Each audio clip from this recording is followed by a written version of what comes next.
My first guest is one of America's most honored actors of both stage and screen. You've seen him from Forrest Gump to CSI New York. He's also the founder of the Gary Sinise Foundation, which does extraordinary work for America's veterans and its first responders. But there's another title he's most proud of. That's father of musician and veterans activist Mike Sinise, who we lost to a rare form of cancer in January. It is such an honor to welcome back to the show one of the finest Americans I've ever known. Please welcome Gary Sinise.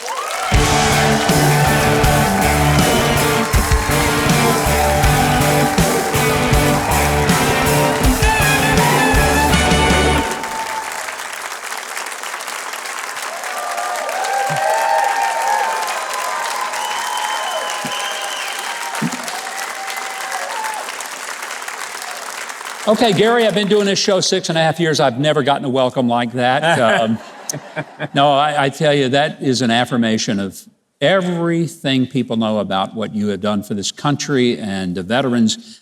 A very unselfish life you've lived, and we're honored to have you here. Thank you. Oh, thanks. Thanks for having me, Mike. Well,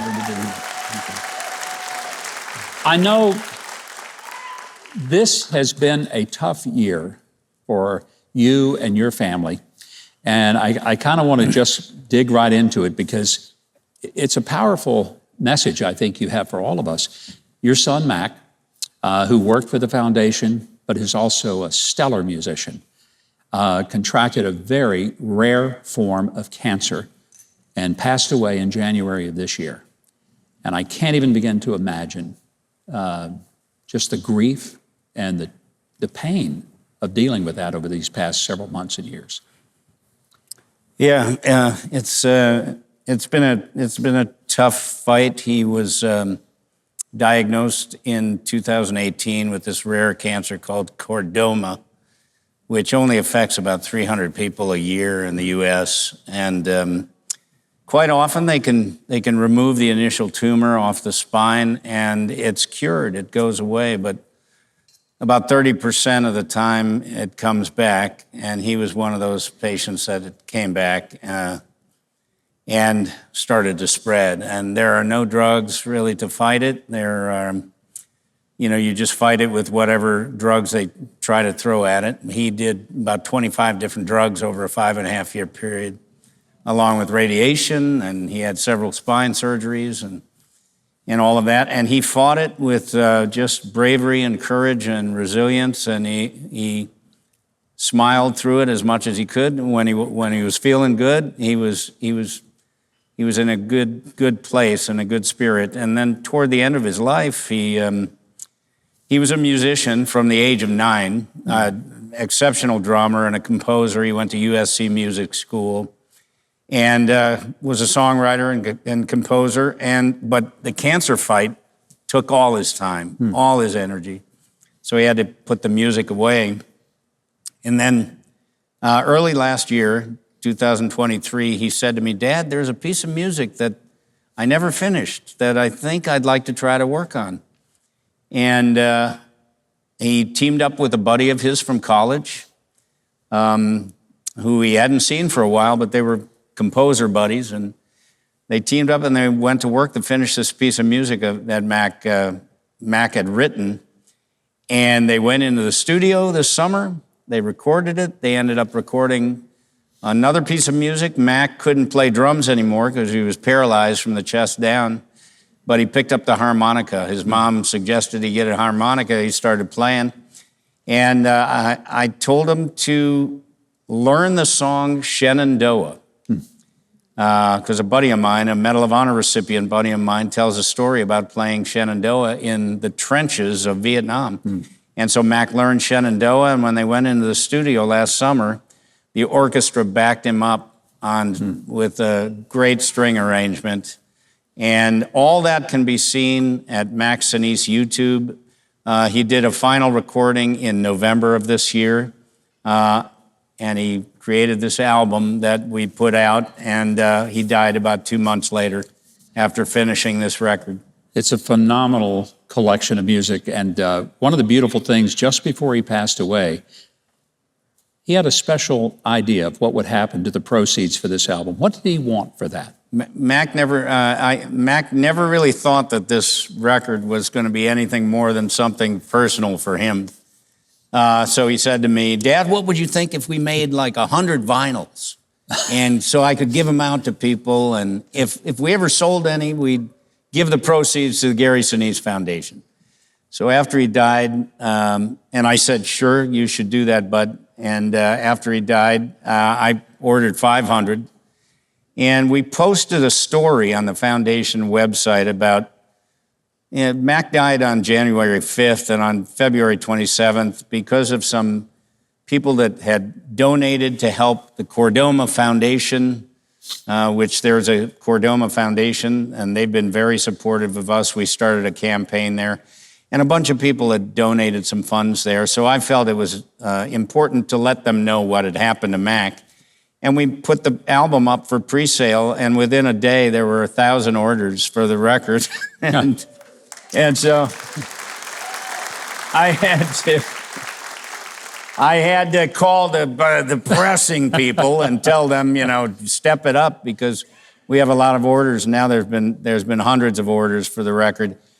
And as Mac wanted, all the proceeds for the album go to the Gary Sinise Foundation to help our veterans. So it's it's positive. It is a wonderful album, and I hope that after tonight you're going to have to press thousands more, and that we just move it up the charts. And by the way, here's some good news for our studio audience. This is why you should have been here tonight. All the households in our studio audience will get a copy of this magnificent record, Resurrection and Revival by Mac Sinise. Stay where you are, because we've got a short break. We're going to be back and have more with Gary Sinise and his amazing career and the Gary Sinise Foundation, as well as the album Resurrection and Revival by his son, Mac Sinise. But right now, Keith Bilbrey might give us a little clue what's coming up later in the show. Well, still to come, Kansas Representative Ron Estes explains how he's fighting to keep tax cuts in your pocket. And later, country artist Stephanie Quayle takes the stage with a stellar performance. All tonight on Huckabee.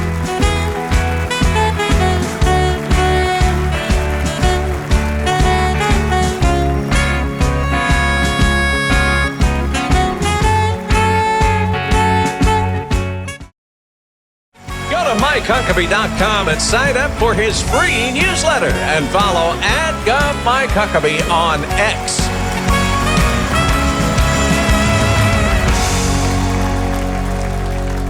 And welcome back. We are visiting with Gary Sinise. By the way, two of your daughters are out here, Sophie and Ella. We welcome you. We're glad to have you ladies with us tonight. We were talking about this incredible album and Mac's story, and it's such an inspirational story. You just can't get your arms around someone so young, so talented, so gifted, and so unselfish in serving others that he's not with us. But he is with us, and this album lets us continue his legacy. And I think that's an extraordinary thing, and I hope everyone watching the show will order their own copy of it, and you have to just go overtime to get enough to do. But this is also a big year. 30 years ago, a landmark movie came out, Oscar-winning movie, little thing called Forrest Gump. When you guys were doing that movie, did you have any clue at all that it would become one of the most iconic stories of, I guess really not just, it's not a war movie, but it's a human interest movie. Did you have any idea that it would be so well received by the public and become such an extraordinary hit? Well, I knew I was working with Tom Hanks and Bob Zemeckis, great filmmaker, Bob, and Tom, great career, and the script was great and everything like that. But I was just happy to have a job at that time. So I wasn't thinking too much down the road. But here we are 30 years later. The movie still resonates with people. And yes, it does. It's timeless. And I think that's one of the reasons it's so good.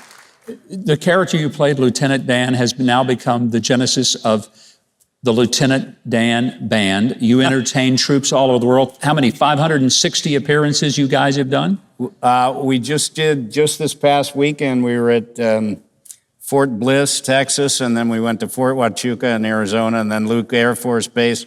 So I think that was Luke Air Force Base was our 567th show for the military and all those things. You know, Bob Hope didn't do as many shows for the military as the Lieutenant Dan Band has done, but all over the world, people have really come to know that Gary Sinise is the real deal when it comes to caring for veterans. And one of the things the foundation has done, you've made homes available to our veterans, and we've got some footage of one, the 91st home, 91 homes you guys have provided. So when people help the Gary Sinise Foundation, this is part of what they're doing. The program we have at the Gary Sinise Foundation is called RISE, Restoring Independence, Supporting Empowerment. I started raising money to build specially adapted smart technology homes for our veterans back in 2010. I just started playing concerts that were fundraisers. Yeah. And I'd bring my band, I'd donate the band, we'd raise some money, and we would started building these homes. And then when I started the Gary Sinise Foundation in 2011, we created the RISE program. And since then, as you said, we just gave away our 91st smart technology home. And these are all mortgage.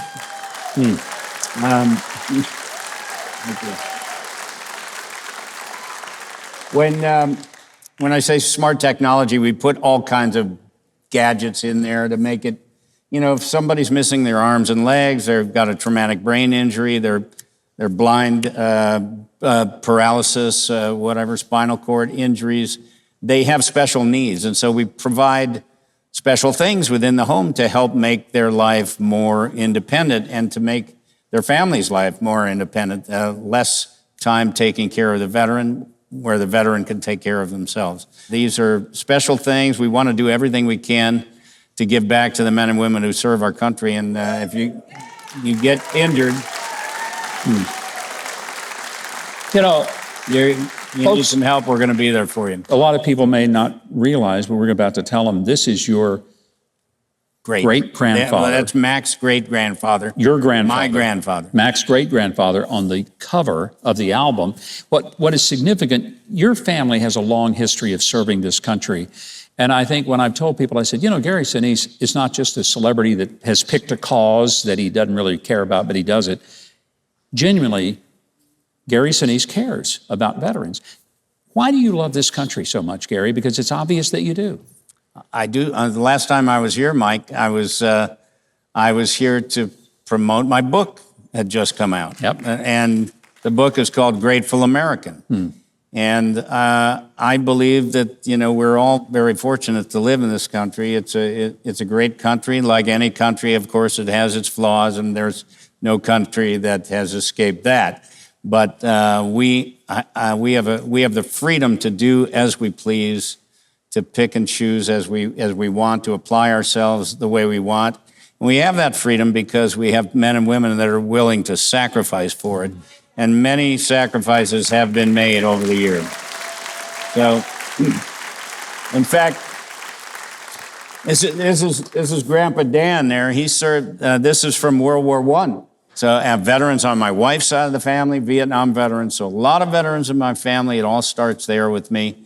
And then so much of what I've been doing over the decades manifested itself into the creation of a military, veteran, and first responder support organization, the Gary Sinise Foundation.